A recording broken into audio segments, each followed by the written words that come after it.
Jai Sachinandana, Jai Sachinandana, Jai Sachinandana, Gaura Hari.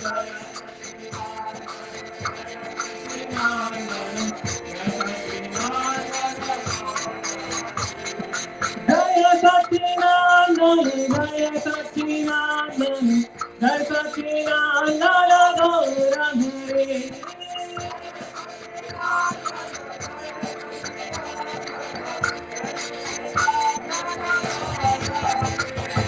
Nityananda Pranadhana Gaura Hari, Sati Mata Pranadhana Gaura Hari, Nityananda Pranadhana,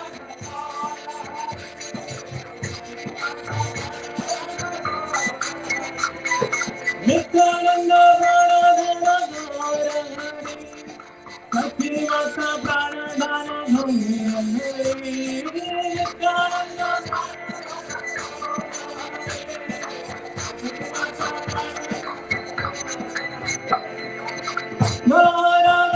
Gaura Gaura Hari, Nityananda Pranadhana Gaura Hari, Gaura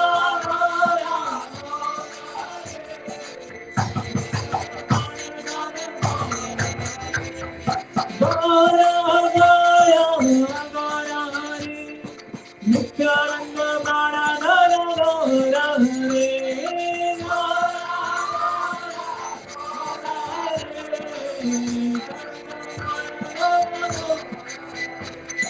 Nityananda Ram Jayo Nityananda Ram, Nityananda Ram Jayo Nityananda Ram, Nityananda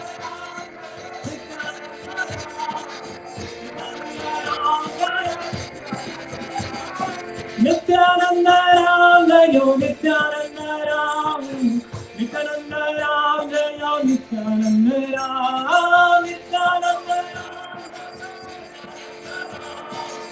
Nityananda Ram, Jayo Gauranita, Jayo Gauranita, Gauranita, Shri Gauranita,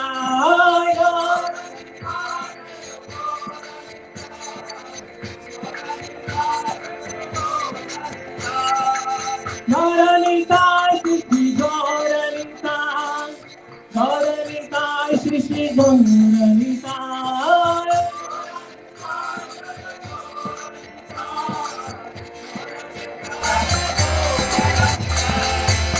Radhe Govinda, Radhe Govinda, Radhe Govinda, Radhe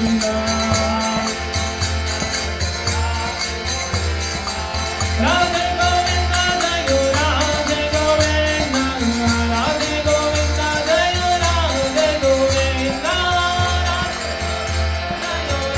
Radhe Govinda,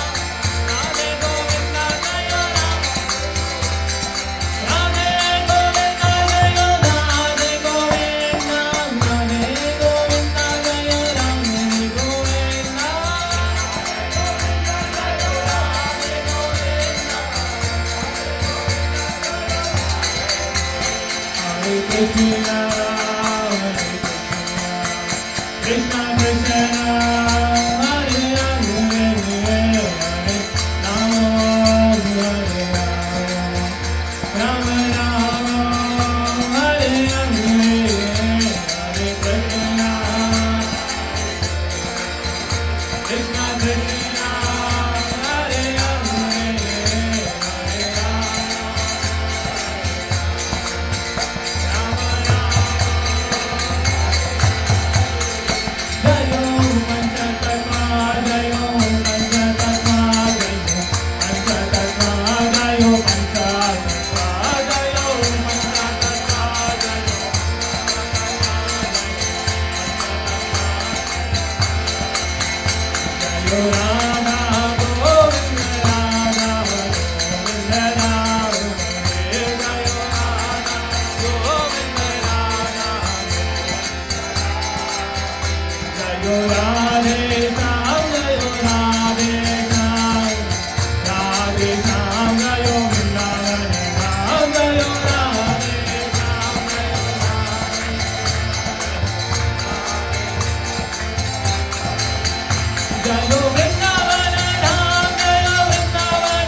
Nitai Gaur Hari Bol, Nitai Gaur Hari Bol, Hari Bol,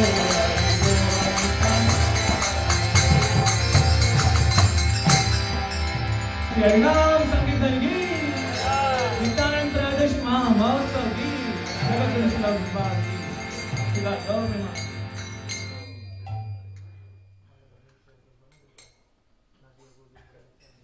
We'll sing one song, Vaishnava Bhajan, 5 minutes. 5 minutes. Okay. Nityananda song. Can you play this? Because we can't play on that. Diya Godru. Like Nadiya Godru mein Nityananda Mahajan Pathiya che naam hat jive akhara.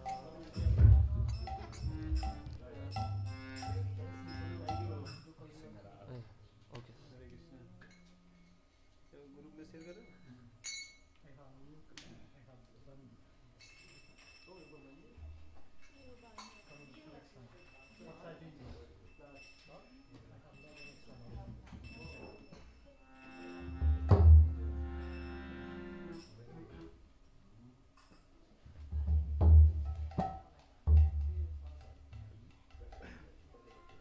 Share Prabhu? Or shall I share you? Share कर दो आप नहीं Huh? Okay. Shri Nityananda Prabhu ki jai. Navadip Dham ki jai. Nadiya Nadiya Godru mein Nityananda Mahajan Patiya se naam hat jive rakhara. Nadiya Godru mein Nityananda Mahajan Patiya se naam hat jive rakhara. Nadiya Godru mein Nityananda Mahajan Patiya se naam hat jive rakhara. Nadiya Godru mein Nityananda Mahajan Patiya se naam Sadhavan jan he Sadhavan jan Sadhavan jan he Sadhavan jan he Sadhavan jan Sadhavan jan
Sorry, sir.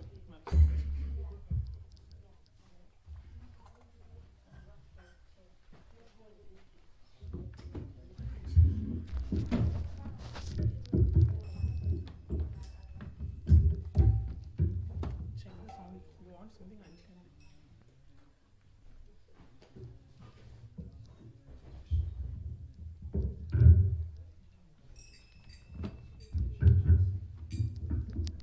Hare Krishna. Okay.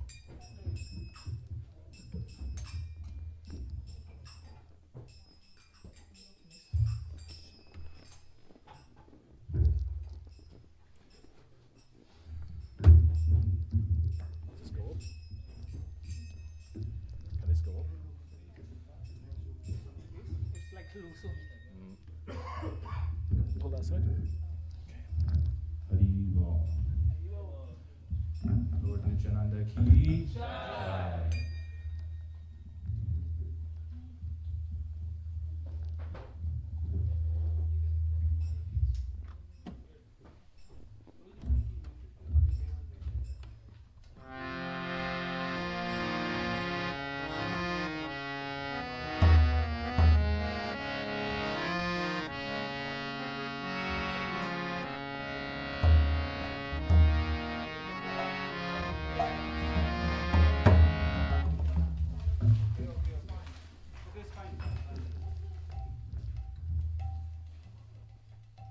Malati, you play cartels?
Everybody sing.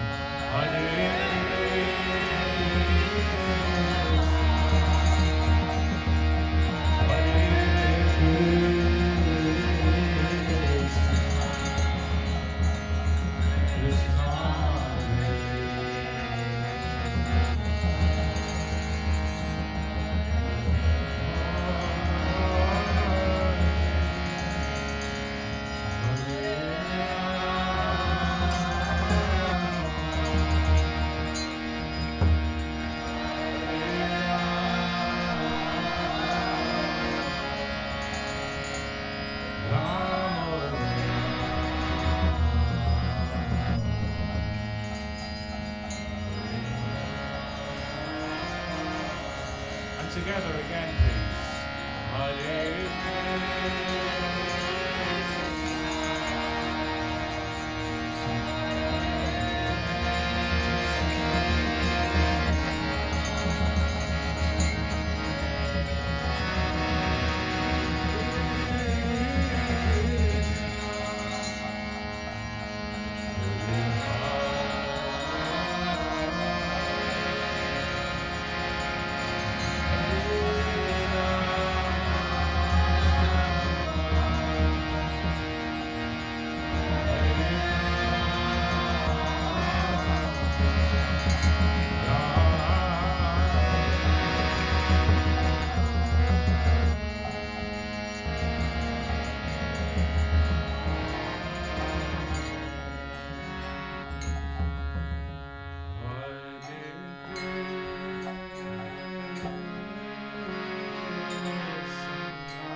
Everyone together again.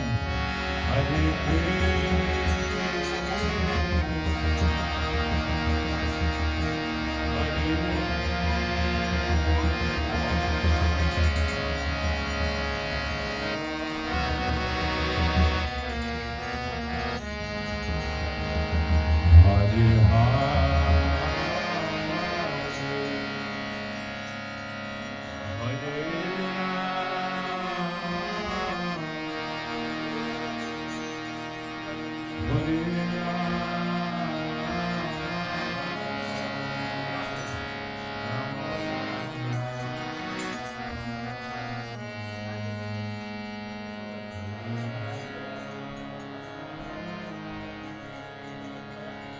Everyone chant the Mahamantra, please. Hare Krishna,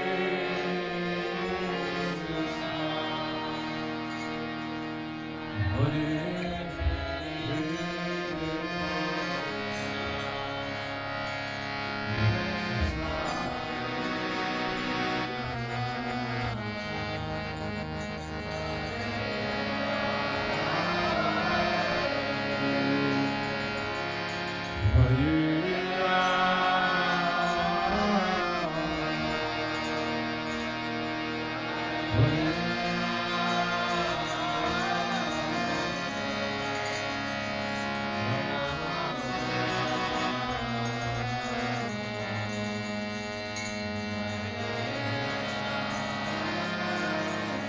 One more time, all together.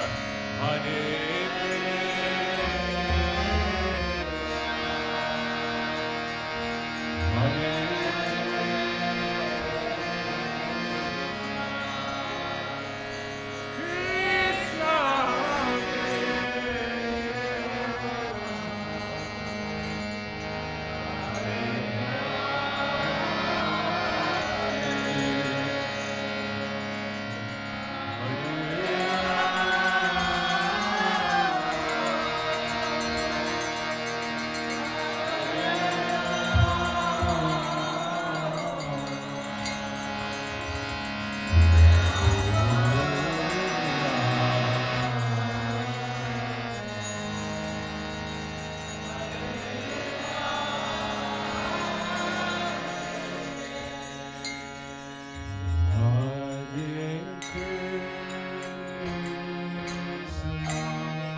So we just, for everyone who just wants to take a minute.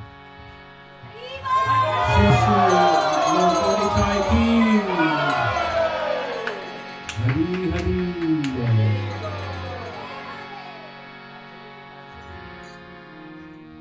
So let's all just sing a few mantras meditatively. Let's all sing together as well. Hare Krishna, Hare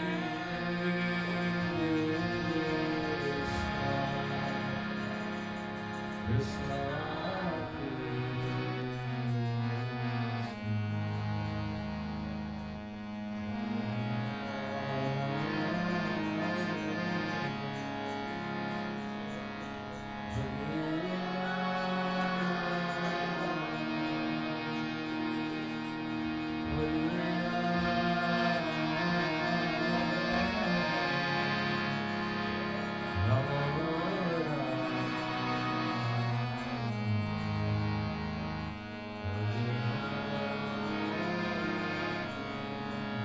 And again, please.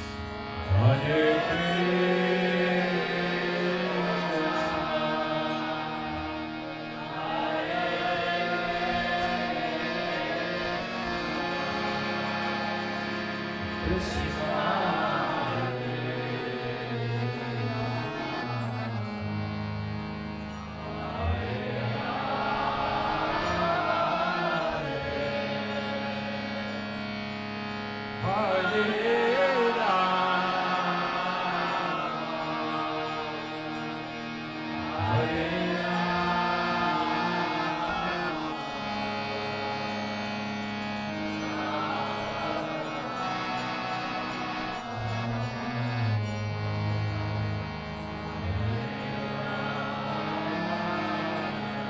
together again. Hare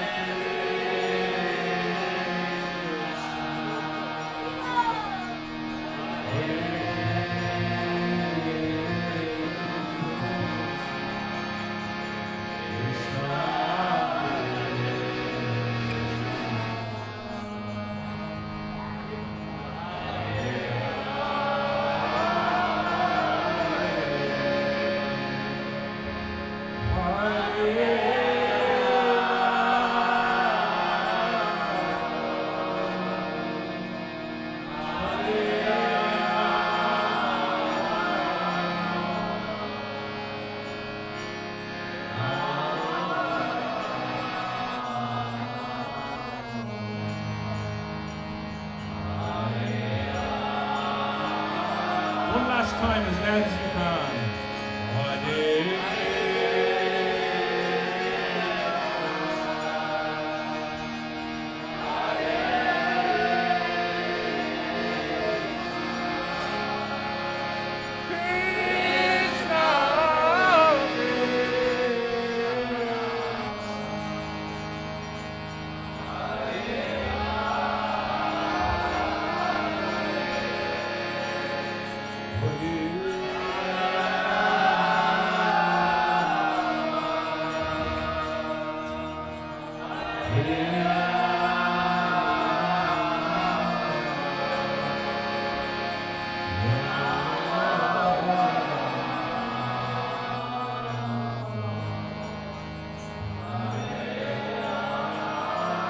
Okay, I promise. One last time, then we'll finish.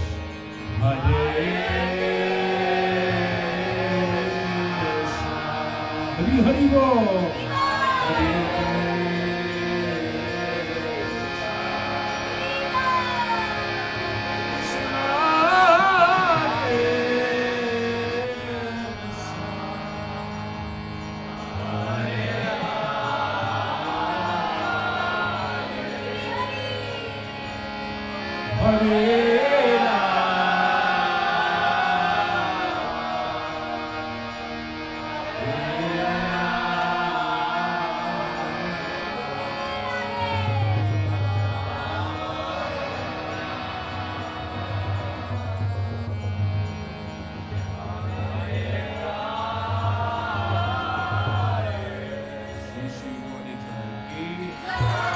Lord Nityananda Trayodashi ki. Gaura Gaura Premanande.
Oh, what's that? Bhakti. It's Ah, yeah. I think that's what it was like. Oh no, it had to be like that, didn't it? Sorry. Hare Krishna. Hare Krishna. Krishna Krishna. Do you have Hare one or Hare. two, or should I bring one? Hare Rama. Hare Rama. Hare Rama. Rama Rama. Rama Rama. Hare Hare. Shri Gauranitai ki. Nityananda Prabhu ki. Nityananda Prabhu Avirbhav Divas ki. We would like to welcome our today's special guest, Shri Prabhu Prabhuji, for we would like to request Prabhuji to share some glories of Nityananda Prabhu. Hare Krishna.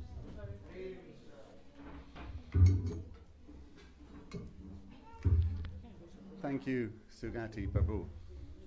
Thank you very much. Thank you so much.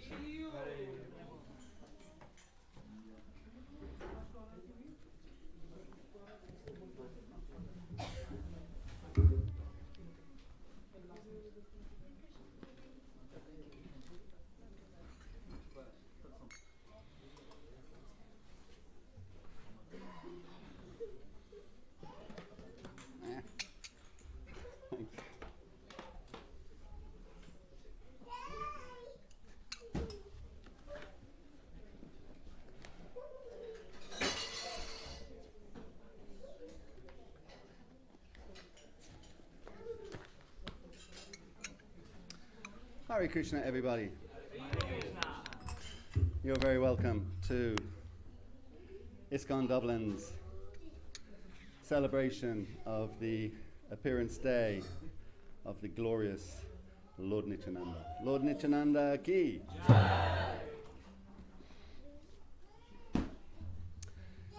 Jaya Radha Madhava Kunja Bihari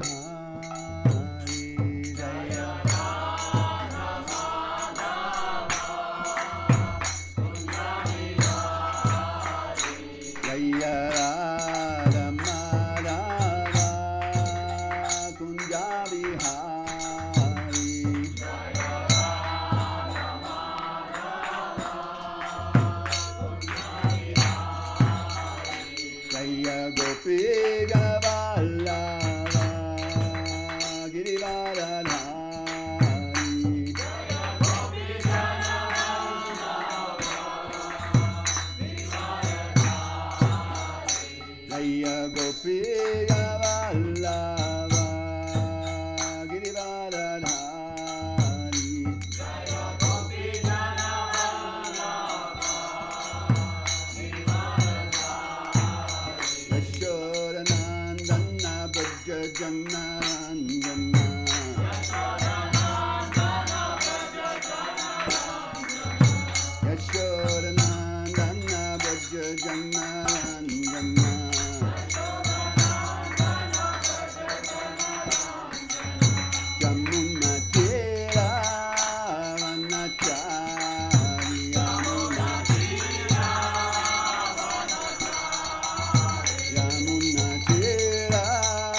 Jaya Radha Madhava Kunja Bihari Jaya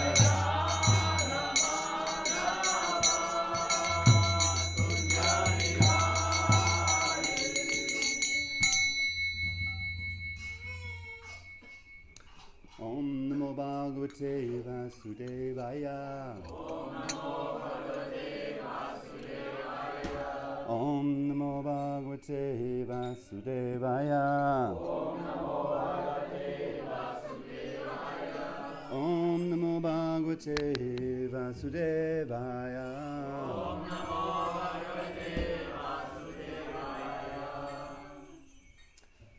Hare Krishna.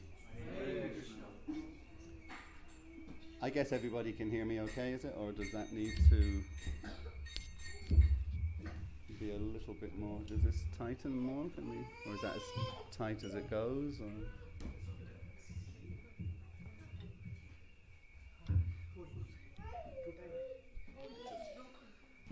It's broken. Thank you. Thank you for that confirmation. Okay, we'll persevere. We'll persevere. Okay, so today is the appearance day of Lord Nityananda. And in many ways, Lord Nityananda is, wow, look at that. There's a man that can fix anything.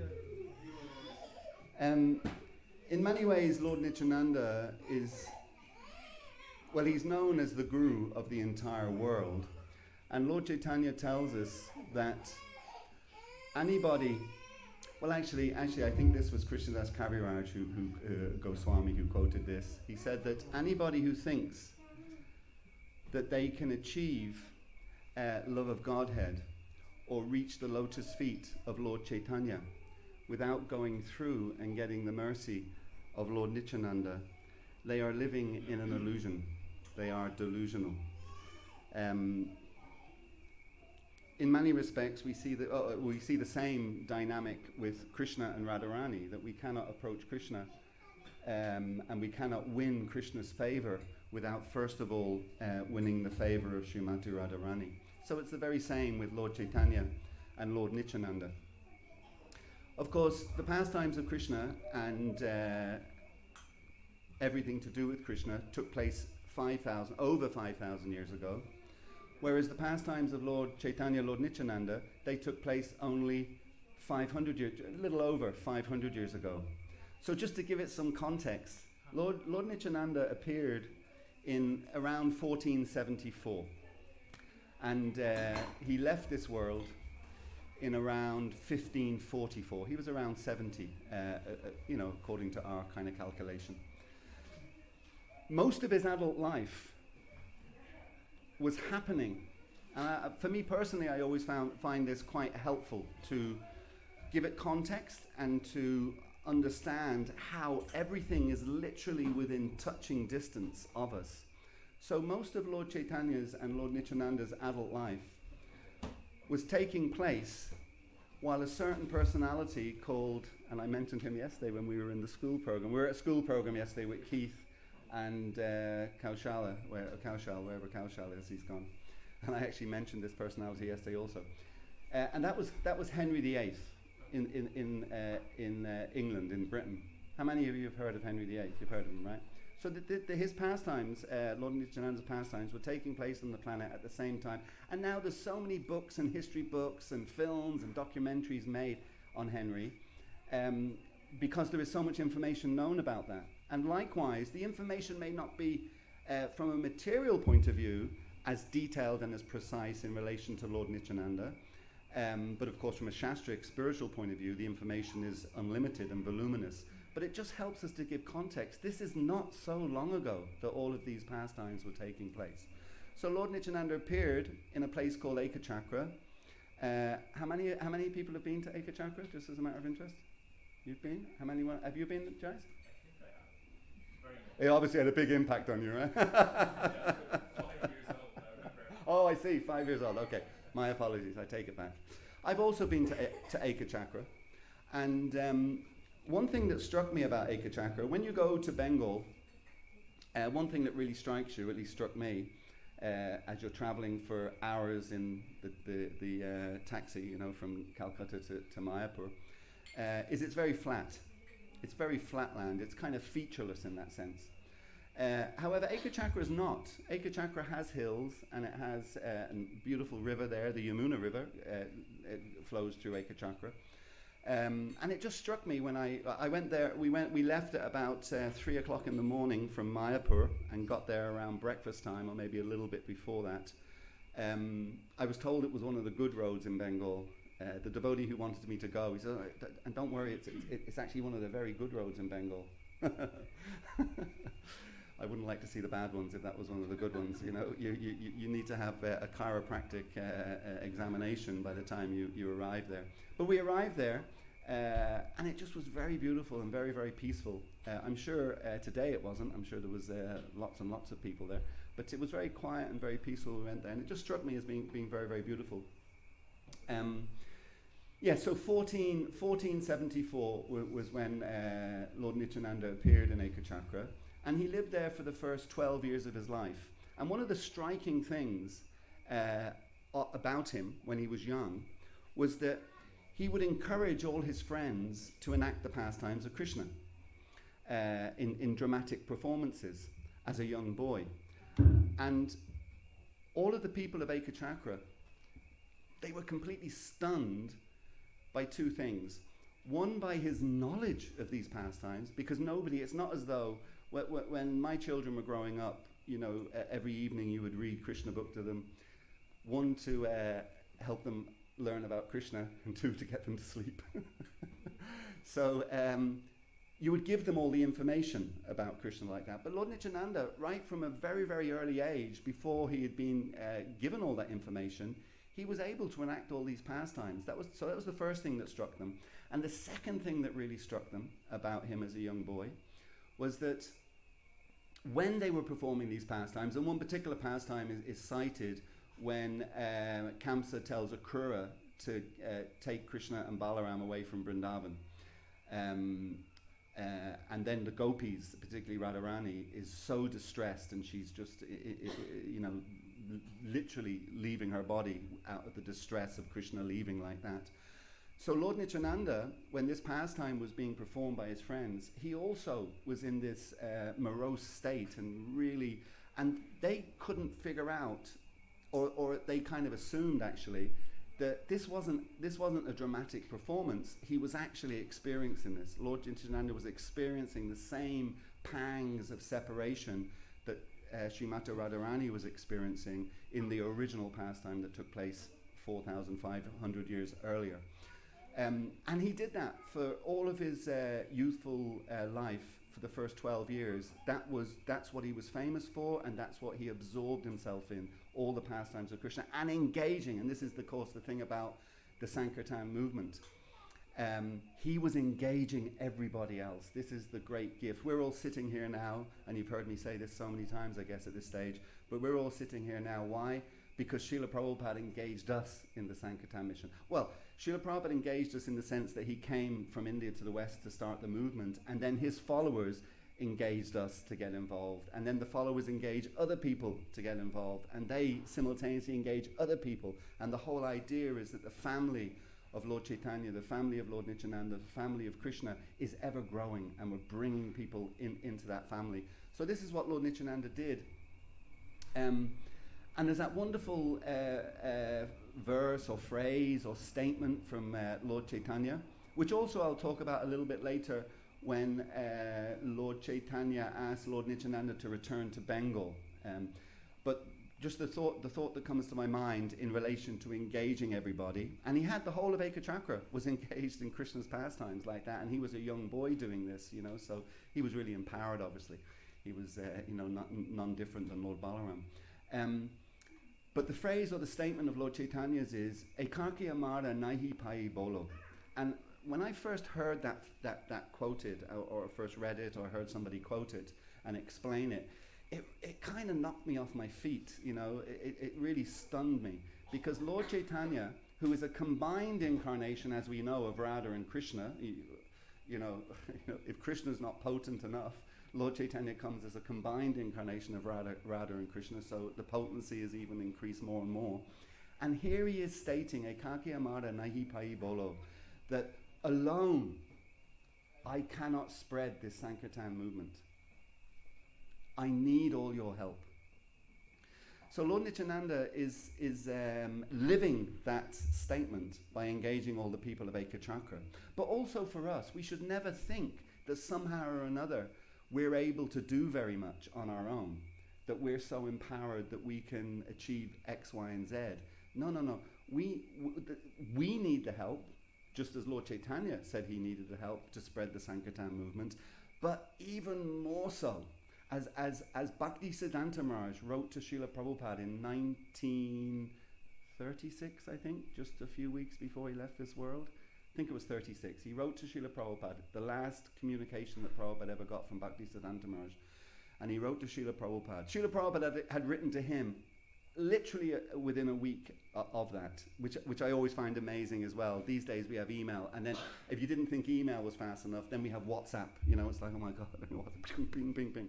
So in those days, of course, you had to write the letter, you had to, with your hand, you had to put it in an envelope, you had to go to the post office or get somebody else to go to the post office, put a stamp on it, put it in the letterbox, postman had to come and collect it, had to get driven to its destination or flown to its destination and then delivered, etc. So within a week of Prabhupada writing his letter, Bhaktisiddhanta Maharaj had already responded. So in Prabhupada's letter that he wrote to Bhaktisiddhanta Maharaj, he said, "Dear Guru Maharaj, I am feeling," I think the word he used was morose actually, I think that was the word he used, something like that. "I am feeling morose. I see that all your brahmachari and sannyas disciples, they are fully committed to your mission and they are serving you in so many ways. But I am a lowly grihasta. I am a lowly grihasta and I have a business and I have to work to maintain my family, and I am feeling great pangs of separation from you and from your mission, and I would like to know, how can I serve you?" And as I say, within a week, Bhaktisiddhanta Maharaj had responded, and he said, "Whenever you get the opportunity, the time and the resources, whenever that happens, and it will happen, but whenever that time comes, please try to spread this message in the English language in the Western world." And that was the last instruction that Srila Prabhupada got from his spiritual master. So again, this whole idea of Ekaki Amaram Nahi Pai Bolo, that we cannot do anything on our own, because Srila Prabhupada is telling that story in Los Angeles in 1972 at the appearance day of Bhaktisiddhanta Maharaj, his own Guru Maharaj's appearance. He's telling that story, and Srila Prabhupada says to his disciples, "But on my own I could do nothing. It's only when all you boys and girls came that this movement was able to spread and expand." And Bhaktisiddhanta Maharaj says in that letter, he said, "Please spread this mission in the English-speaking world, etc. That will be good for the mission of Lord Chaitanya. That will be good for you, because you'll be engaged in the mission and preaching.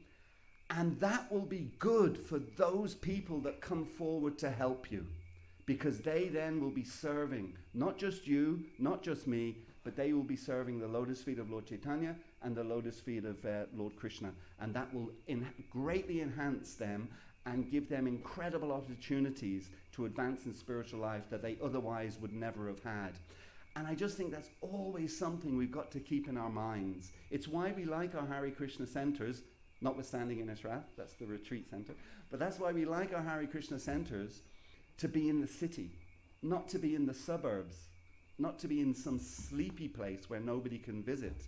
We want them right in the center of the cities. We're blessed to have this 50 meters or so from O'Connell Street, so as that people don't have to make an effort. They're just walking past and they can see us, you know. One of our most successful centers in Europe really is ISKCONE London in Soho Street, because it's just there. It's just right there in the center of a city of 8-9 million people.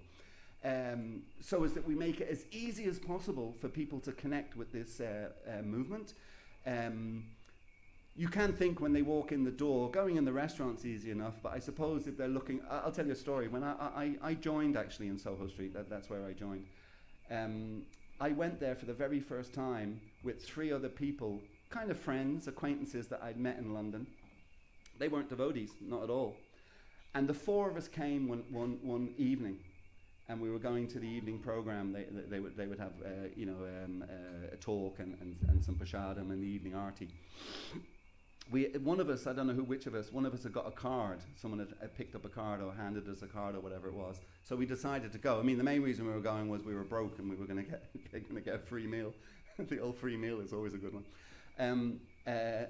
So here we are outside the temple. So you probably all know Soho quite well. We're outside, hasn't changed really in all those years. Although then the restaurant was called Healthy, Wealthy and Wise. Now it's called Govinda's. But we're all outside the door.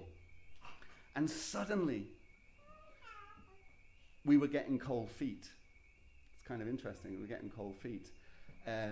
But my kind of false ego, I'm not afraid to go in. Kind of, like that. Anyway, we all walked in the door where that little reception area is, and then you have to go up the stairs. So we all walked in the reception area, and I was at first in line, and then we started walking up the stairs. I looked behind me halfway up the stairs.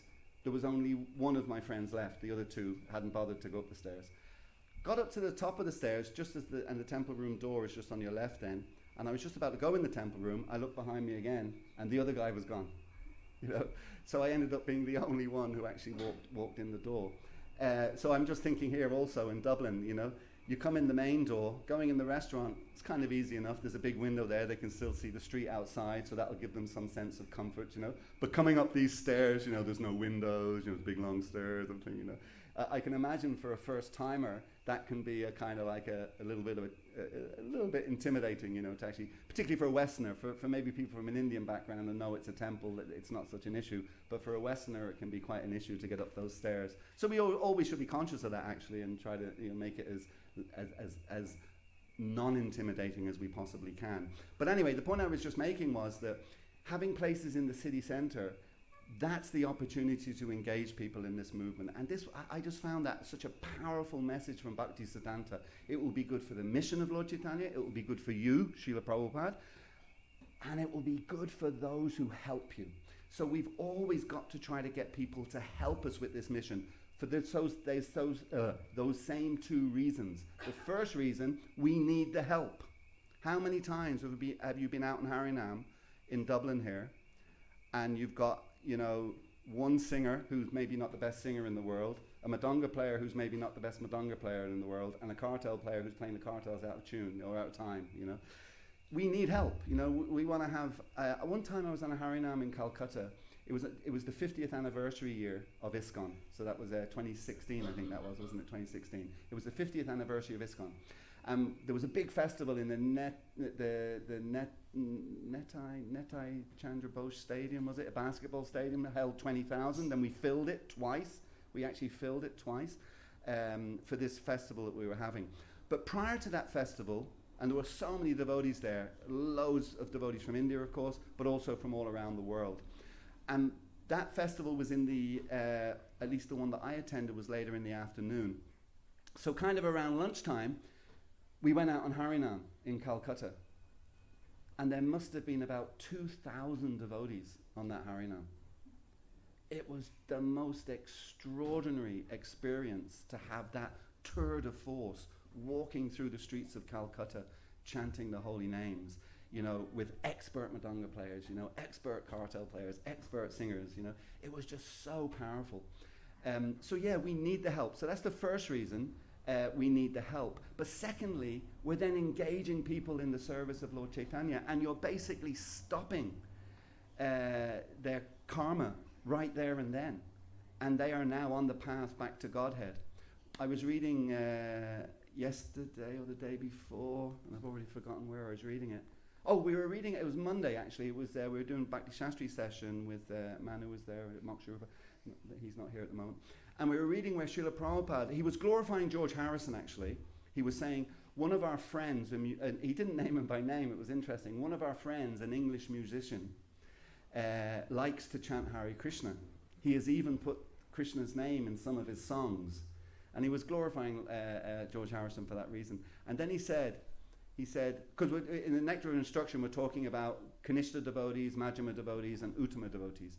And for a Kanishta devotee, well actually even less than a Kanishta devotee, Prabhupada was just saying anybody who even utters the word Krishna once, even once, in their entire life, the name Krishna, just once, we should always respect them, give them the utmost respect, because their karma has brought them to the point of uttering the word Krishna.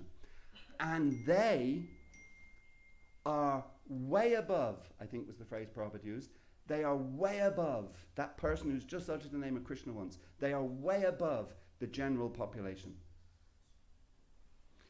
So this idea of getting people, there's one devotee, I won't mention him by name, he told me that his first contact with the Hare Krishna movement was he saw Harinam in London also. It was in London he saw Harinam. And he was a punk at the time. I don't know how many of you know who punks are and punk rock and all that kind of thing. You can Google it, you can find out. Punk rock, actually my wife, Galoka, who cooks here in the restaurant, you know her? When she joined the Hare Krishna temple, she had a shaved head here on the sides, right? And one of those big Mohican hairstyles. You can slag her about that. You know? She was a punk. She was a plastic punk. You know, she wasn't a real genuine punk. You know? Anyway, the punk rockers, they really like to offend. You know, they really like. One of their big things was people used to go to punk rock. I'm sorry for saying this on Lord Nityananda's appearance day, but people used to go to punk rock concerts, and the really hardcore fans, they would stand right at the front of the stage, just where the stage was. Why? Because they knew the band members were going to spit on them. That was what the punk rockers were like. They were like really aggressive. So this devotee, before he became a devotee, he was a punk rocker. He was in a punk rock band, actually. I'm not going to name by name. I don't know if you're watching. So I'm not going to mention it by name. I'm going to mention the name of your band. So before he joined, he was in a punk band called The Threat. You know, which I thought was a great name for a punk band, actually. You know, it's a real aggressive name. You know, The Threat, you know. So that was his punk band. Anyway, one day he's in London and he sees a Harinam party passing by. And what does he do? He runs up behind it, and whoever the devotee was, and the last devotee in the Harinam party, and he kicks him in the backside. So that was his initial contact with the devotees, kicking a devotee, you know, physically assaulting a devotee. But then he became a devotee, you know. So this association with devotees, and any little thing Prabhupada talks about, even if you utter the symbols Krish and Na, an hour apart, a day apart, a week apart, a month apart, the transcendental benefit that you get just from doing that is incalculable and unlimited. So yeah, we need the help, and we want them to come in and be part of Lord Chaitanya and Lord Nityananda's family. So that's what Lord Nityananda was doing up to the age of 12, just engaging everybody in the service of Krishna by enacting those pastimes. And he was living those pastimes. It wasn't a thing that you switch on and switch off. He was living those pastimes. And then, at the age of 13, a traveling mendicant knocked on the door of Lord Nityananda's home. And his father, Hadai Pandit, answered the door. I always try to relate these stories kind of to my own life. But anyway, his father opened the door. And he saw the mendicant was a sannyasi. He was a renounced person. And of course, the culture in India is anybody who's in the renounced order of life, you immediately pay them respects and honor. You bring them in, you offer them prasadam, you know, you bathe their feet, etc. You ask them that they need to take some rest and all of that. You know, you honor them because they're in the renounced order of life. So Hadai Pandit brought this traveling mendicant into his home. And he said, and he just basically said to him, "Oh, it's so wonderful to have your association. You know, whatever you want, please let me know and I will give it to you. Anything I have is yours." And he stayed there for a little while. And then when the traveling mendicant, because that's the nature of a traveling mendicant, they move on. When he was leaving, Hadai Pandit said the same thing to him. "If there's anything I can give you, please let me know. I will give you whatever you want."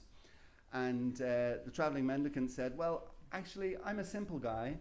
I don't need very much." He said, "However, it would be wonderful if I had a traveling companion. And I think your son would be a perfect companion for me." And the reason I'm thinking in my own life, you know, relating it to my own life, it's someone that said that to my father when I was 13. I'm sure my father was, "Oh, take him." But Hadai Pandit was really sort of, you know, it's kind of, why did I say that?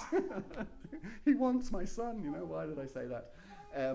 But he honored it. He had said it, you know, he knew this was a wonderful personality. He knew that Nitai, which was how Lord Nityananda was referred to when he was a young boy, Nitai, he knew it would be wonderful for him also, for Nitai. He'd be trained up, etc., and he'd get wonderful association. So, although it kind of broke his heart a little bit, he let Nitai go with the traveling mendicant. And he was only 13, young boy, only 13 years of age. So, Nitai left, and he traveled for the next 20 years with that traveling mendicant, and he visited many, many, many different holy places all around. That was his life, traveling around, learning getting spiritual knowledge from this traveling mendicant, and visiting all the holy places, chanting Hare Krishna, etc. That was his life for the next 20 years. That was his life, wasn't it? Yeah, the next 20 years. During that time, Lord Nityananda increasingly took on the nature of an avadhuta. And as we know, Lord Nityananda is known for that. He's known to be an avadhut. So for those 20 years, he increasingly took on the nature of an avadhut. But it's interesting, you know, I was reading this morning, what Bhaktisiddhanta Maharaj is. You know, Bhaktisiddhanta Maharaj is known as the Nrsimha Guru. In other words, he was very, you know, he wasn't an airy-fairy person, let's put it like that. You know, he wasn't attracted to the flowery words of the Vedas, you know. Bhaktisiddhanta Maharaj was a super down-to-earth, practical, super philosopher, like an absolute super philosopher.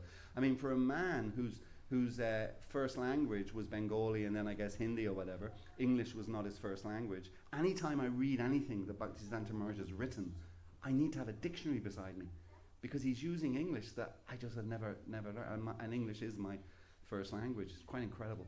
But so he was a super intellectual personality, a credible philosopher, but very practical, very down to earth, and not in any way airy-fairy, whatever. So I was reading this morning his definition of an avadhut, and I really liked it, because sometimes devotees have this thing about, oh, they're cool, you know, they don't care for anything, and they do all crazy things, and whatever, like that, which is true to some degree.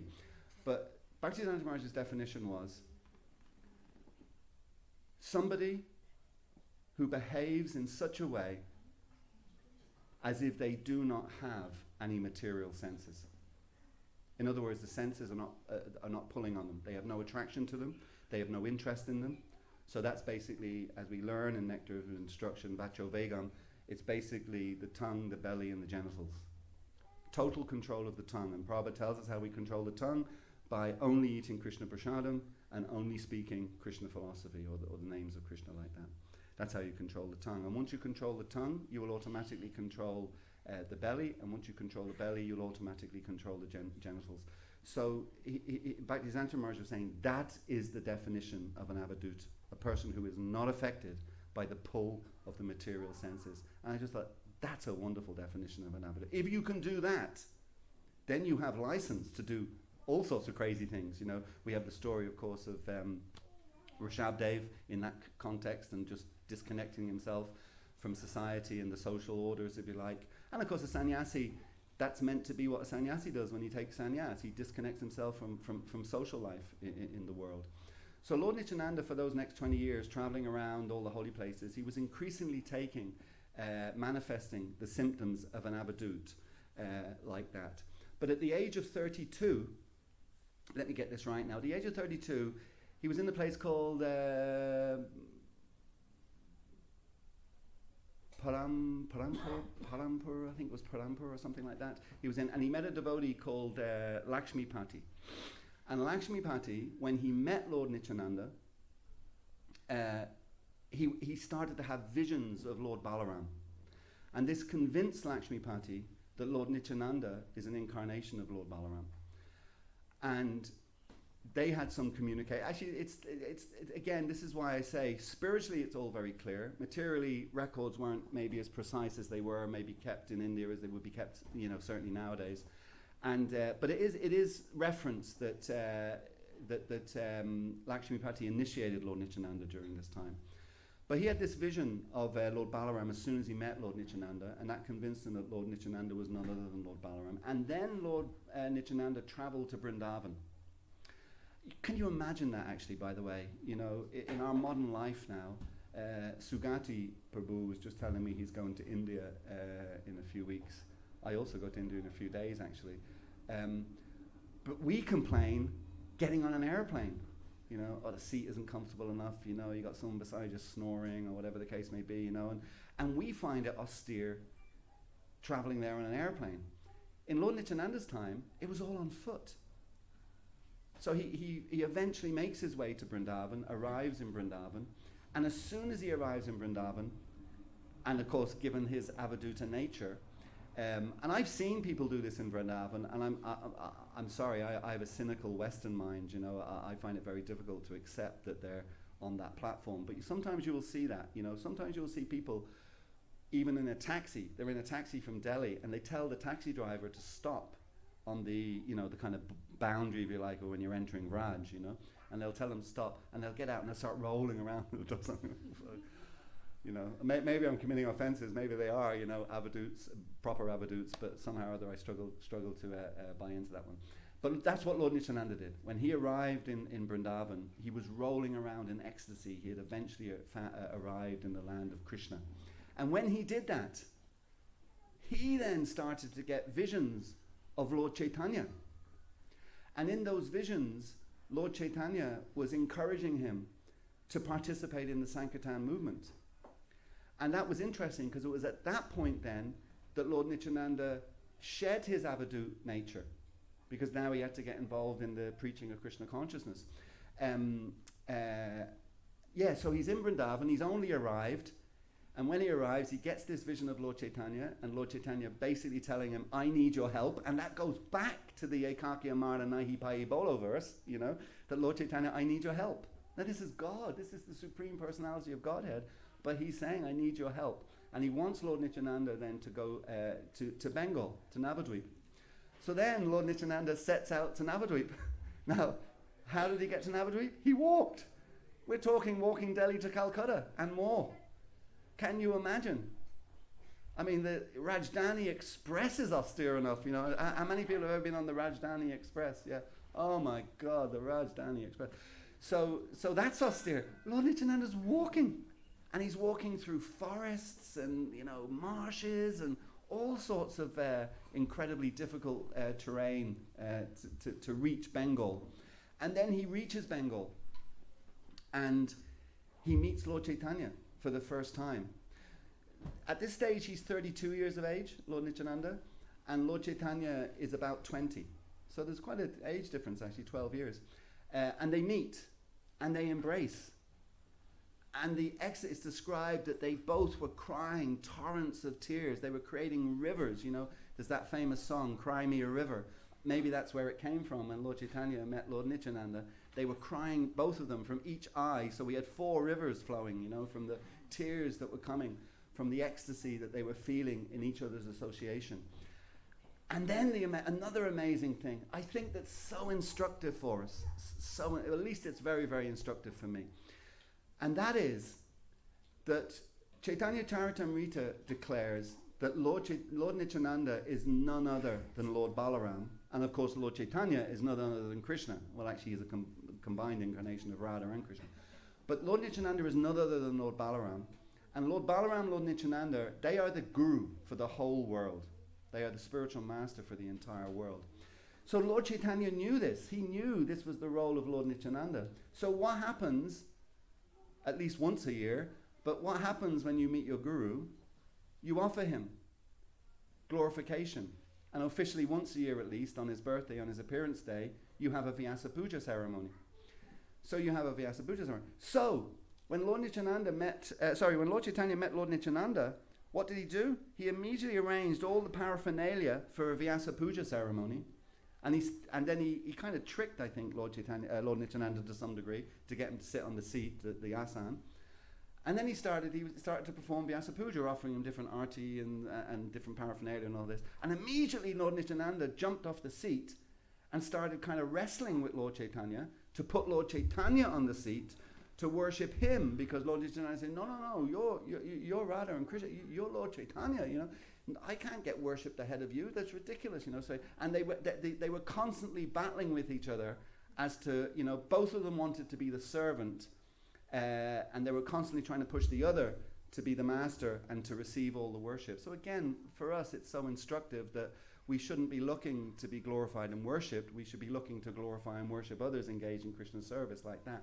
It's such a kind of sweet reciprocation and sweet kind of exchange of devotees to act on that. Oh, of course, genuinely. We don't want to do it artificially. It should be genuine. So yeah, so then they were in Bengal. And they were starting, we know some of the pastimes there. The most famous pastime, I guess, arguably one of the most famous pastimes of Lord Nityananda, is when Lord Chaitanya asks him to preach door to door, which is, again, another instructive thing. It's something we don't do here. The Mormons do it. The Jehovah's Witnesses do it. We don't do it, and, it would be interesting. We're in the city centre, so it's mostly apartments. It may be a little bit more tricky. But it is an interesting thing that, if we were to pick a locale in Dublin, the first area where there's houses, and I don't know, wherever the closest place to be where there might be houses. Yeah. Ballsbridge, yeah. Let's go to Ballsbridge. And actually just do it in a real systematic way, that we take a couple of streets that we can all cover in an evening and knock on every single one, give them a free book and give them a free little bit of prasadam, and just leave a card with them for the centre's address on it. And just see what effect that would have, because we've never done it. We've never done that door-to-door idea. Anyway, Lord Chaitanya asked Lord Nityananda and Haridas Thakur at this time to preach door-to-door. So they're doing that. And in the course of that preaching, they come across the famous Jagai and Madai, who Prabhupada describes. Actually, there's one reference to Jagai and Madai, that when Yamaraj, he asked Chitragupta, his assistant, because there are many demigods helping Yamaraj, because it is a complicated process. We all are going to die at some point, so Yamaraj has to figure out what our next destination is. So someone has to be keeping track of our record. What we've been up to. Like that. So he has many assistants. So one of them is Chitragupta. Excuse me. So Chitragupta one time was tasked with, like an accountant, keeping a ledger of all of the things that Jagai and Madai have been up to, all the things they have done, so they could figure out what their next destination was whenever they would leave this world. And it's described that Chitragupta couldn't do it.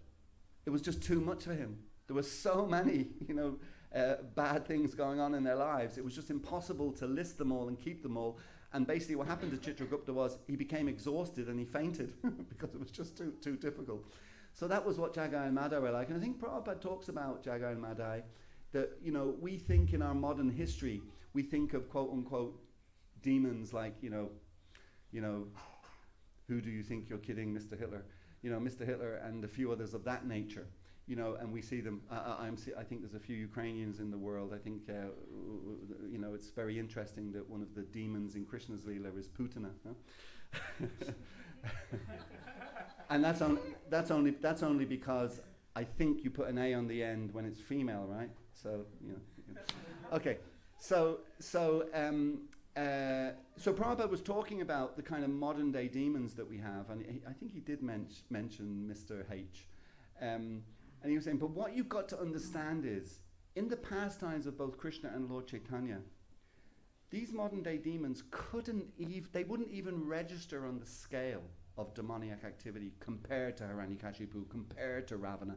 And he also mentions Jagai and Madai, So these were big time demoniac personalities. So Lord Nityananda and Haridas Thakur meet them, and they're trying to preach them, and they just chase them away, and they're shouting profanities at them, and being really heavy and nasty and aggressive, So they kind of run away, and then they're discussing, well, what do we do now? Lord Chaitanya's asked us to do this. Say, we have to go back. And Lord Nityananda makes the point, if we can convert these two personalities to Krishna consciousness, can you imagine the effect that will have on Navadvip?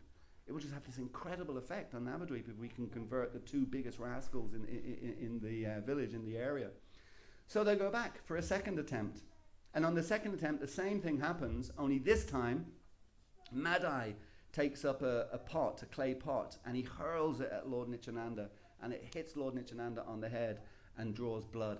I mean, can you imagine, these are pastimes, and Jagai and Madai ultimately achieve salvation. But can you imagine how bad your karma must be? You know, you're picking on God or God's first expansion, you know, throwing pots at him and drawing blood. Of course, it's described that, you know, Lord Nityananda's body was pure spirit, that the drawing of blood was really just part of the pastime to liberate Jagai Madai again. This point about getting other people involved in the Sankirtan movement, you know, we do that so they become liberated. So this is what Lord Nityananda wanted to do. He wanted to liberate them. And then when Lord Chaitanya heard that Lord Nityananda had been attacked, smashed on the head with a pot and drawn blood, etc., he was furious, and he just immediately arrived on the scene, and he summoned his Sudarshan Chakra, which of course is from a different Leela, but he summoned his Sudarshan Chakra to come, and you see the picture, such a brilliant picture. He's standing over Madai, and the chakra's there, and he's just about to, you know, you get hit with that chakra, you're not coming back, you know. And he's just about to, and Lord Chaitanya's forehead has got perspiration on it, you know. He's so, because this is his pure devotee that's been attacked. So he's just about to hit him, and who stops him? Lord Nityananda. Lord Nityananda. And what does he say to him? It's brilliant. I love this, because again, this is so instructive for me, because I have such a passionate nature. He says to Lord Nityananda says to Lord Chaitanya, he says, no, you cannot do this. This is not your Leela. You have come to liberate people through love, not through violence. So just remember that when we're on Harinam. We don't want to get into punch-ups, you know, with the people on the street, you know. You've come to liberate through love, not through violence. So Lord Chaitanya says, well, how are we going to deal with this, you know? And he says, well, we have to forgive, and we have to do all these. So Lord Chaitanya says, well, I can forgive Jagai. Yes, I can bring myself to forgive Jagai, but I cannot forgive Madai. The only way, and again it's instructive for us, the only way Madai can be forgiven is if he seeks forgiveness from the person he has offended. And of course the person he's offended is Lord Nityananda. And that's the same for all of us, you know. It's like if we offend somebody, genuinely offend them, and we're in the wrong. It's slightly different if people assume we've offended and whatever. You know, that's a slight, so we don't get into the nuances of it. But if we genuinely have offended someone and we were wrong to do that, then the way that we achieve forgiveness is by seeking their forgiveness. It's no good going to their brother or their sister or their wife or their son, you know. We have to actually go to them to get forgiveness. So Madai then went to Lord Nityananda, and it's just described that Lord Nityananda is an ocean of mercy. So it was the most natural thing in the world for Lord Nityananda to immediately forgive Madai. And then Jagai and Madai became great exponents of Lord Chaitanya's mission, and helped to spread the mission in Navadvip and in Bengal. They helped with that mission. Anyway, then what time are we at? Yeah, we need to come to an end. Then they are now in Navadvip, and then they went to Jagannath Puri. So, by the way, when they were in Navadvip, in Bengal, they never left each other's side. Lord Nityananda, Lord Chaitanya, you couldn't separate them. They were just constantly together, as they are in the picture above me, right? They were just constantly together. But then they went to Jagannath Puri. And when they went to Jagannath Puri, they also preached there, and lots of wonderful things were going on. But then they separated. Lord Chaitanya went to South India on a tour of South India for 2 years. He toured South India, and Lord Nityananda stayed in Puri. When he came back, and Lord Chaitanya did amazing, we won't get into that now, but Lord Chaitanya did some amazing things in South India in terms of his preaching and the preaching tour. But then he came back to Puri, and when he came back, he was really impressed with what Lord Nityananda had been doing in terms of getting a foothold in Puri for the Sankirtan mission, and getting lots of followers and lots of people engaged in Krishna service. So he was really, really impressed. But the reports he were getting from Bengal was that Bengal was, going down the tubes. Nothing was happening there. And so then he sent Lord Nityananda back to Bengal to re-establish the movement in Bengal and really get it on a solid footing. So Lord Nityananda, no problem. He immediately then, and by the way, these tours are all on foot. Again, quite an incredible thing. If you travel from Calcutta to Puri on train, it's an overnight train. It takes, I think it takes more than 24 hours. Yeah. It's a long, I've been on it, I just don't remember the time. But it's an overnight train, going through Cuttack, right? Yeah. Okay, so they're on foot again. They're walking. So Lord Nityananda goes back to Bengal, And when he goes to Bengal, he starts the movement in a place called Panahati. And we still have a festival there every year when we go to Mayapur. You can get a bus.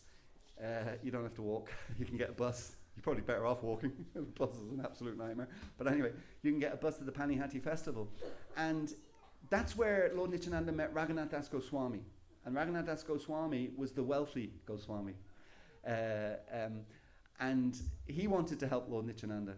So Lord Nityananda says, well, I would like to have a grand festival here in Panahati, and I would like everyone who comes to be able to eat as much yogurt and chipped rice as they possibly can to completely satisfy themselves. And that now goes on today. I'm not sure what the numbers are today, but it's in the thousands and thousands of people that come to that festival. But that was started by Lord Nityananda with the help of Raghunath Das Goswami. Again, Sankirtan means all together chanting the names of the Lord. You know, it's a combined effort, combined together. Ekaki Amara Nahi Pai Bolo, combined together. We all need to help each other. So Raghunath Goswami had the resources, Lord Chaitanya had the charisma, or whatever you want to call it, and together they started this Panihati festival, and it became this incredible success. Then, I'll finish on this pastime. It's kind of, in that sense, anyway, it's a nice way to finish, I think. Is there anything else I wanted to say, though, before I do say that? If I think of something, I will. Okay. Then Lord Nityananda, he established the deity of Krishna in ISKCONE.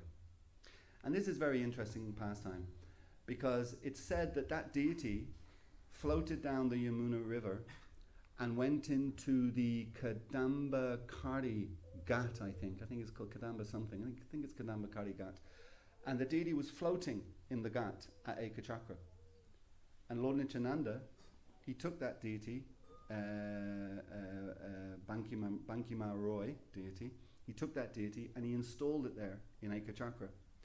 And as with all deities of Krishna, beside him is Radharani. He installed Radharani, a deity of Radharani. Actually, the deity of Radharani they found in the forest in ISKCONE, I think, or in the, where did they find the deity of Radharani? Krishna, the Banki Marai deity was found in the Ghat, and I think Radharani was found in a field or in a forest. She was found somewhere, also in ISKCONE.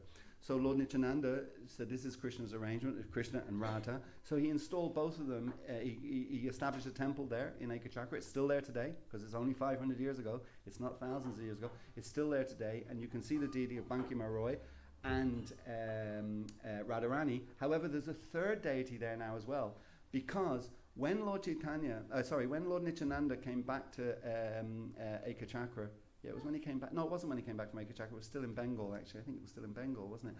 Anyway, little sketchy on that. There were two ladies, two daughters of a devotee called Surya Das. One was Vasudha, and one was Janava. And they were very attracted to Lord Nityananda and an incredible affection for him. And Lord Nityananda reciprocated that affection. So he entered the Grihastha ashram. So he married both of these ladies, Janava and I've already forgotten the name. I've just said the name and I've forgotten the name. Vasudha. He married both of them. Now, Vasudha gave him two children, a daughter and a son. But she died very shortly after giving birth.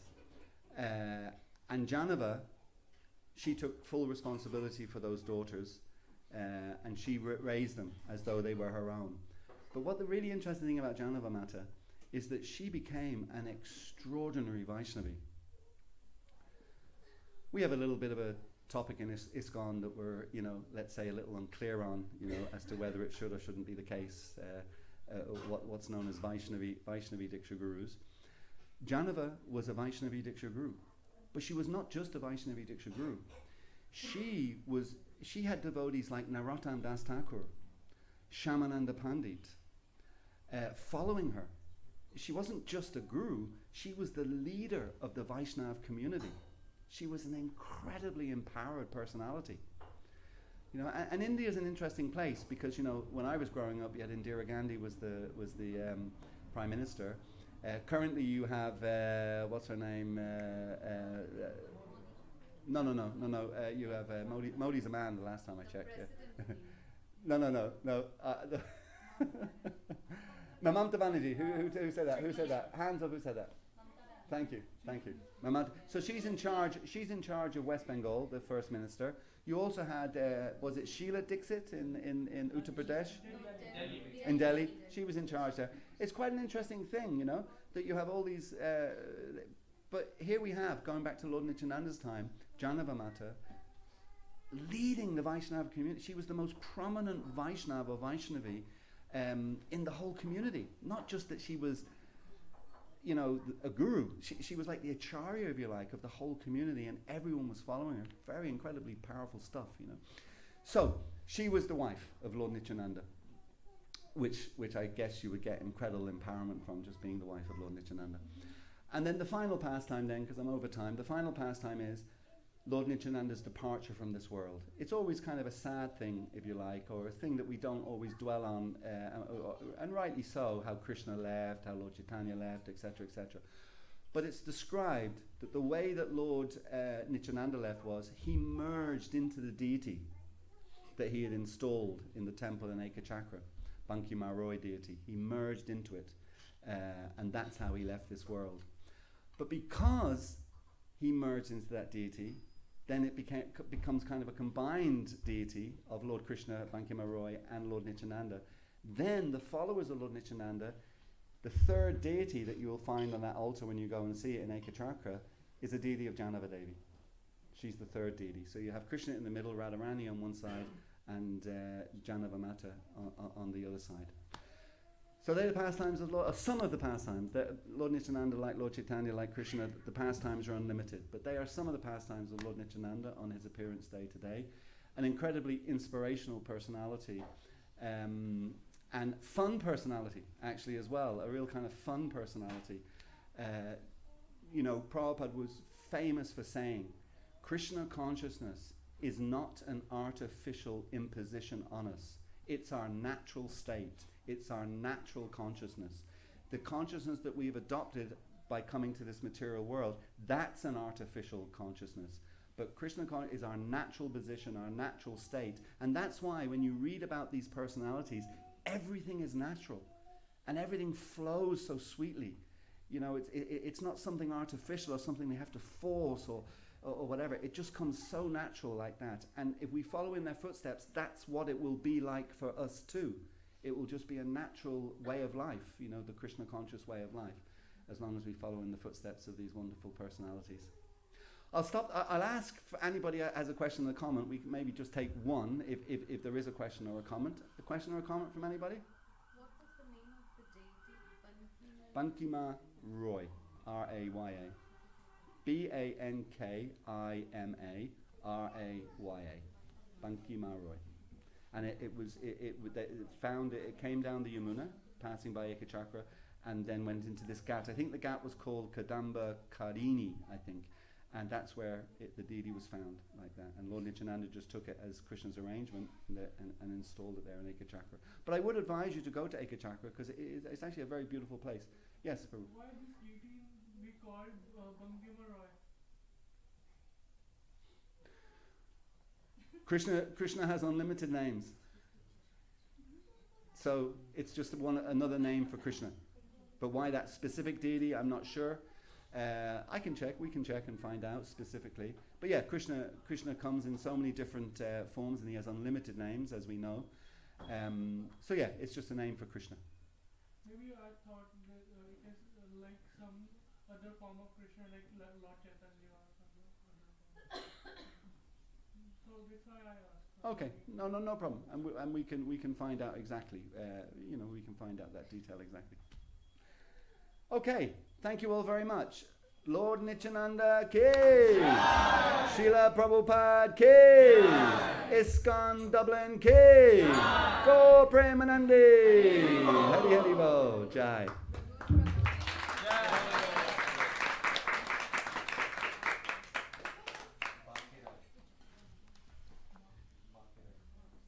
You can Google it, you'll find out.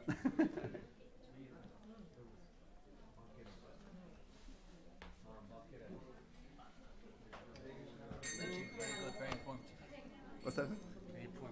Oh, thank you, Keith. Thank you very much. Thank you. Oh, you're very kind. Thank you very much indeed.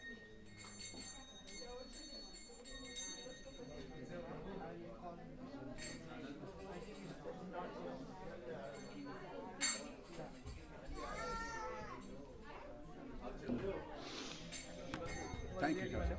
Oh, you're very kind. You're very kind. Thank you so much. Lord Nityananda's inspiration. Especially the pastime, like the pastime of the Jedi like, the merciful, like really makes the happy life of it.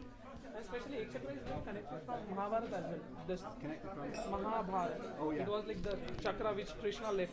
So that was thrown and came to Ekshatra. Yeah. So that was like. Oh, that came to Yeah, yeah. That's why the name became like Ekachakra. ISKCONE. Yeah. The first chapter. Yeah. I didn't know that. Yeah. Okay. So yeah, Krishna left the chakra in Mahabharata, the pastime, Yeah. to kill Bhishma Pitama. Bhishma did, yeah, So that chakra came, then we threw Ek chakra, and then it came there. My Jack and Mother pastime was in Bengal. Yeah, later on. Well, ISKCONE was in Bengal, Yeah. but it was in Navadri. Yeah. So that far it came. I didn't know that.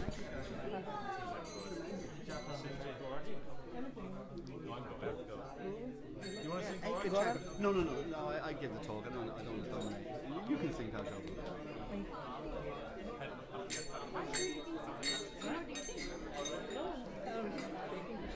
ISKCONE Dublin.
Shiva Jayo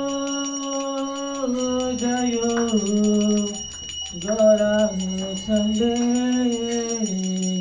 Arati Ko Shobha Shiva Jayo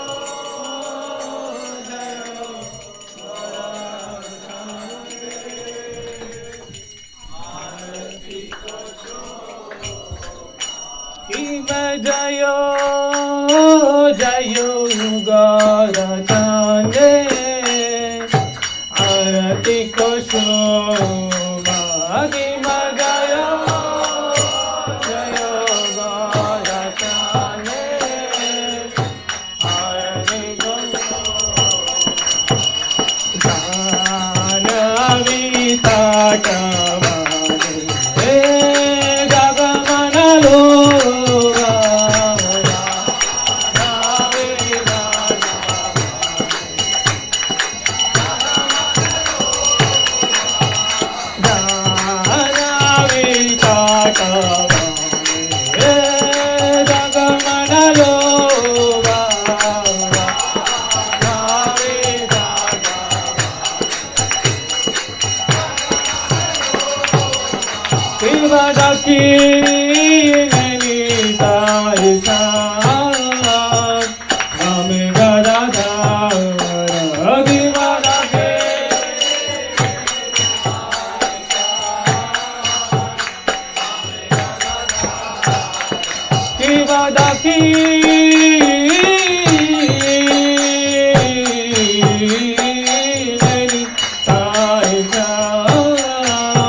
Jayo Nityananda Ram, Jayo Nityananda Ram, Jayo Nityananda Ram, Jayo Nityananda Ram, Jayo Nityananda Ram, Nityananda Ram, Jayo.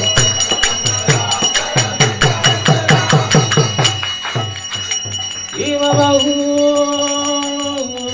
Goti Sangangini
Krishna Vishtaya Bhutale Srimate Bhakti Vedanta Swami Nityanamine Namah Krishna Malaya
Nityananda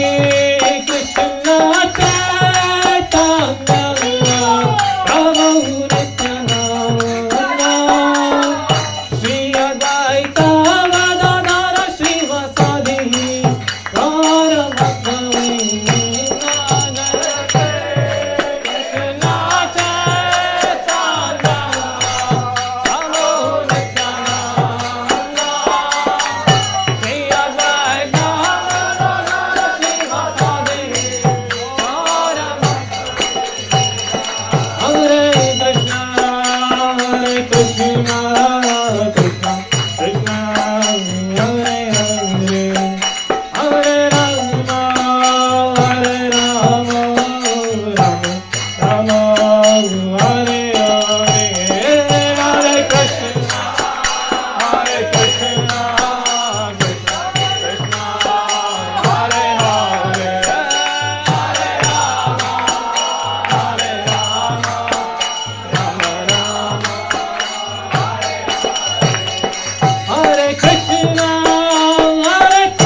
Nitai Gaur Premanande. Gaur Ranga. Nityananda. Nityananda. Nityananda. Gauranga. Gauranga. Gauranga. Nityananda. Nityananda. Gauranga. Gauranga.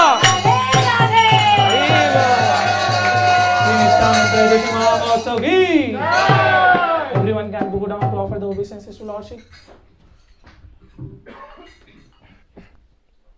जय ओम विष्णुपाद परमहंस परिव्राजकाचार्य अष्टोदशक श्री श्रीमती जीवान के सभा चरणारविंद भक्तिवेदांत स्वामी शिला प्रभुपाद की जय ओम विष्णुपाद परमहंस परिव्राजकाचार्य अष्टोदशक शिला भक्ति सिद्धांत सारथी ठाकुर शिला प्रभुपाद की अनंत कोटि वैष्णववृंद की नामाचार्य शिला हरिदास ठाकुर की षडगोस्वामी प्रभुगण की वर्तमान आचार्य वृंद की प्रेम से गौ जय श्री कृष्ण चैतन्य प्रभुत्यानंद श्री अद्वैत गदाधर शिवासादि गौर भक्तवृंद की श्री श्री श्याम कुंड राधा कुंड गिरि गोवर्धन धाम की ब्रजभूमि श्री वृंदावन धाम की नवदीप श्री मायापुर धाम की कुरुक्षेत्र धाम की श्री क्षेत्र जगन्नाथपुरी धाम की द्वारिकापुरी धाम की गंगा माई की यमुना माई की भक्ति देवी की तुलसी महारानी की बृहद मृदंगा की श्रीमद् भागवतम भगवद गीता की निताई गौर प्रेमानंदे all glories to assembled devotees all glories to assembled devotees all glories to assembled devotees all glories to Shri guru and Shri Gauranga all glories to Srila Prabhupada की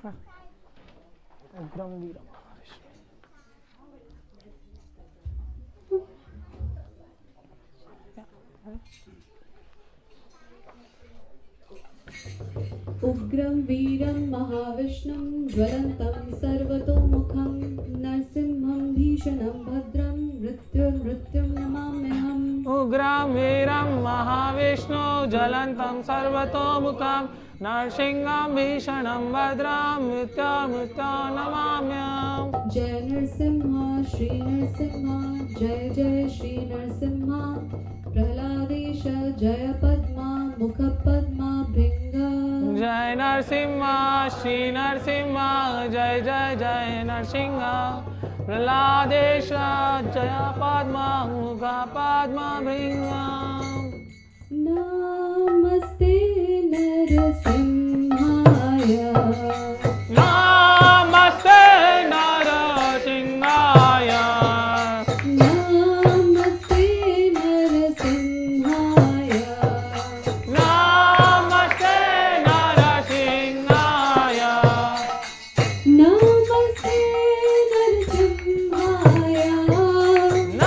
नमस्ते नरसिंहाय प्रह्लाद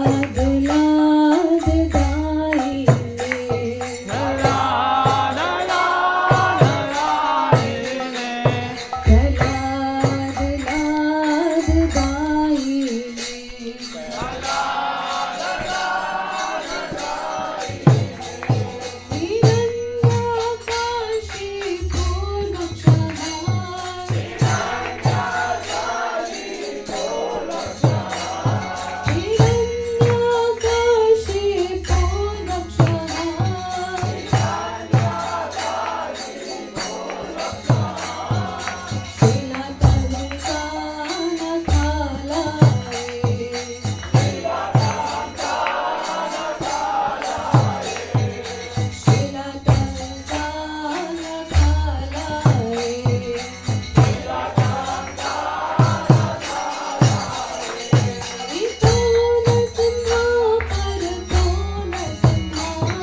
भगवान की जय, लक्ष्मीपति नरसिंहपति भगवान की जय, प्रहलाद महाराज की जय, श्रील प्रभुपाद की जय, गौर प्रेमानंद। राधे राधे।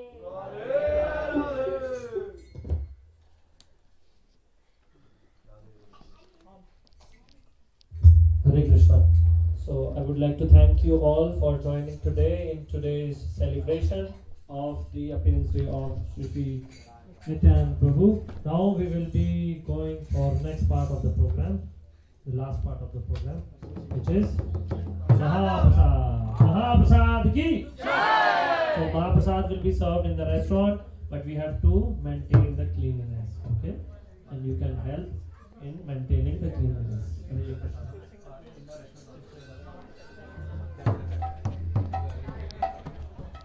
महाप्रसादे गोविंदे, महाप्रसादे गोविंदे, नाम ब्राह्मणे वैष्णवे, सर्व पुण्यं पदं राजन्, विश्वासनैव जायते, शरीरा विद्या च जडेन्द्रियतायिकाय, जीवे प्रेले विषे सागरे, आरामते जीवाति,